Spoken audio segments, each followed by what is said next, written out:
नाज़रीन, कराची के मेमून कोट वारे इलाइक़े में डंपर के टक्कर में मोटरसाइकिल सवार शहरी फोत एक जणो ज़ख़्मी थी पियो आहे। वधीक तफ़सील मालूम कयूं था मेहरान टीवी के रिपोर्टर सरवर मेमून का। जी सरवर, वधीक कहिड़ा तफ़सील आहिनि? जी बिल्कुल, इंतहाई अफ़सोसनाक वाक़ियो पेश आयो है। कराची के मलिकियन थाने जे हद सुपरा हाईवे ज़करिया कोट वेझो डंपर जो मोटरसाइकिल सवारनि खे टक्कर लॻो आहे।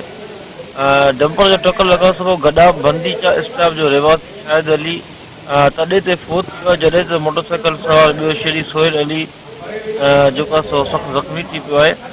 इतिलाह ते मलिकियन पुलिस ऐं रेस्क्यू टीम वाक़ई वारनि हंधि पहुची लाश ऐं ज़ख़्मी शहरी खे इलाज लाइ इस्पताल मुंतक़िल कयो आहे।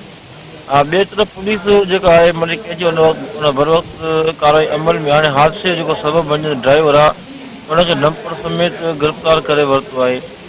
इन सिलसिले में मलिकियन पुलिस जो चवणु आहे त जेको डंपर ड्राइवर आहे फज़ल उनखे ऐं हुनजो जेको डंपर आहे उनखे मलिकियन थाणे ते मुंतक़िल कयो आहे। इन सिलसिले में वाक़ई जे हवाले सां वधीक जांच कई पई वञे, जॾहिं त ज़ख़्मी जो इस्पताल में इलाज हलंदड़ आहे। सरवर, अवां जी महिरबानी।